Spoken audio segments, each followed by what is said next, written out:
And we're live. I know you see, somehow the world seems meant to me, but it's so wonderful. Live life, breathe it.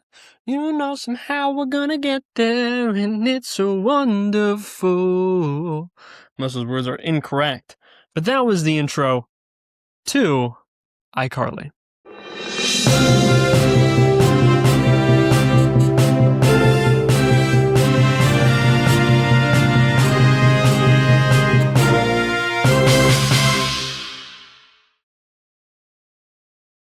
The AirPods off the table. What do the AirPods got to do with the news? Come on. What is this, amateur hour? Okay. Hello, everyone, and welcome to This Month in Marvel for February of 2026. Now, you guys have been showing amazing support for the channel, and I really do appreciate it. My last video got 800 views in a week, which is insane. That is the highest one of my videos has done. So, thank you very much. And as you can see, it has raised the production level of what we have going on here. And I don't know what it's gonna look like, but hopefully what you're seeing now looks really cool. Maybe? I don't know. I hope so. But that is also why this episode has been delayed a little bit, so I do apologize. But without further ado, let's get into the news for February 2026. Okay, so for our first week of news, apparently we have a live camera feed to what that looked like. We're going to turn it on right now. And wow, nothing is going on in week one. There's a tumbleweed. That's cool. In our second week, we actually had a ton of comics release, and since we respect all levels of Marvel fans, we're going to take the time to show all of those on screen now. And without further ado, let's move on from that. On the 12th, we got not one, but two marvelous trailers. See what I did there? The first one was a 1980s Wonder Man trailer. Yes, that's right. A trailer was released on YouTube for the original 1980s Wonder Man film that it doesn't really exist. It's from the show, though. There was lots of clips in there that weren't from the actual Wonder Man show, which I thought was really cool that they went out of their way and did that. I think it's a really great way of engaging with what style of show you were doing and advertising it in a unique way. So I do appreciate them doing that.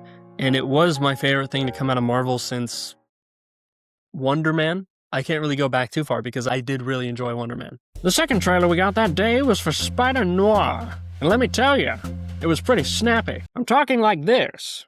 That's the bit. Next on the 13th, we got Spectacular Spider-Man Brand New Day announced. A new comic line continuing the classic Spectacular Spider-Man comic run. I'm sure this will not be confused at all with Spectacular Spider-Man, the animated show, or Spider-Man Brand New Day, the new Spider-Man movie also releasing this year.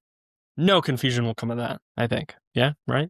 Also on the 13th, Elsa Bloodstone arrived in Marvel Rivals. Now, many may know this character from Werewolf by Night, the Disney Plus special, but she is a comics character, of course, and she has been added to Marvel Rivals, hopefully raising more awareness around her character and putting a little bit more hope, even if it's false hope, towards that Werewolf by Night sequel that has been rumored for a little bit now. I really hope that does happen, because who wouldn't want that?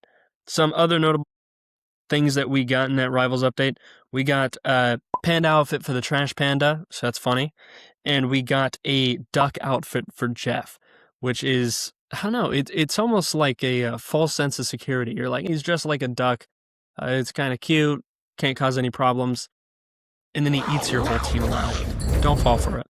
We talk about Jeff being scary a lot on this show because he's a threat if you don't realize it. Our third thing for the 13th was a Daredevil Born Again behind-the-scenes video that was uploaded to the Marvel Studios, or Marvel Entertainment, I think it's called, YouTube channel, and this is a breakdown of some of the fight scenes in the show. It's got commentary over the scene as well, so you can get direct one-on-one kind of talk to you about what was going into those fight scenes, what they were thinking, what they were trying to have the characters portray. It's kind of rare to get good behind-the-scenes footage these days, just because of how secretive stuff is. We don't usually even get it unless it's on a DVD release.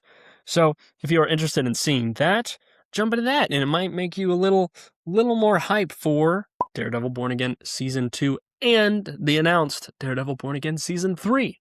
Starting week 3, Marvel Rivals had its Faulty Dream and Twisted Nightmare events. Cool! Jumping straight into our fourth and final week. On the 24th, we got the release date announced for Marvel's Wolverine video game, which will be September 15th of 2026.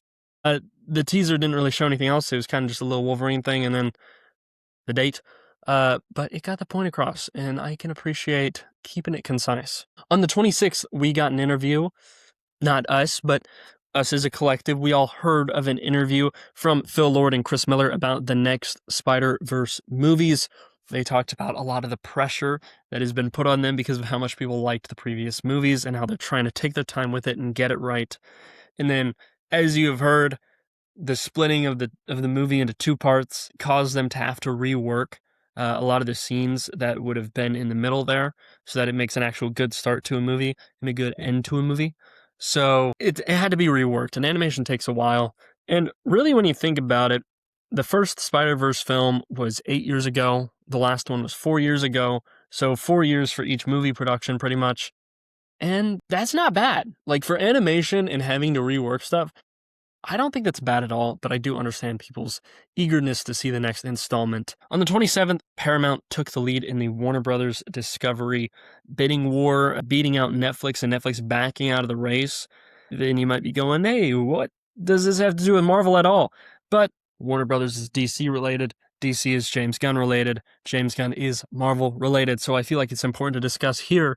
And I'm going to link a video, hopefully if I can link other people's videos somewhere around here. And that will be John Campia's video about why you should be keeping an eye on this if you're a James Gunn fan or just a superhero fan in general. He brings up some really interesting points about how it could tie into Marvel and maybe James Gunn potentially coming back to Marvel again. Nothing official. This is all speculation, but I think it's still really good stuff to keep an eye out for or an ear out for. Just listen here and there. You know what I mean? Okay, so I understand this isn't the best look. Obviously, I don't have the uniform on, hair's not done, but I do want to inform you that I forgot a very important news thing in this episode. We got leaks about the Marvel Advent Calendar for 2026 for LEGO, and it has our first LEGO Doctor Doom figure in a very long time. I think the last one we got might have been Mighty Micros, or no, he was actually in the Spider-Man Daily Bugle set, I think, back in the day. But anyway, just wanted to inform you guys that we are getting a LEGO Doctor Doom. It's comics based. We have the images of it. I'll put it on screen if LEGO doesn't go after me. And yeah, thank you for letting me throw this in the video. It's poor production, but it's important that I get the news to you, no matter how unsophisticated. All right, well, that is going to do it for February of 2026. Not really a drought of news, just a far cry from what we just had with the Avengers Doomsday trailers releasing. I think that is very intentional. I think they were just giving us some Doomsday stuff, so we're satisfied with that, not bummed when we're getting Spider-Man trailers for Spider-Man Brand New Day soon. A lot of people are saying that we will be getting those trailers when Project Hail Mary releases, since that's a very big box office release, so it makes sense to put the Spider-Man trailers before that. And hopefully that happens, and then after that, we'll start getting back into Doomsday stuff as we get closer to that and away from Spider-Man's release. Anyway, thank you guys so much for the support. I will continue to try to make this work better for both of us, more entertaining, easier to watch, easier to find on YouTube. We'll try to make it work, but 800 views are always amazing, guys. I had a lot of fun talking with you guys in the comments, too.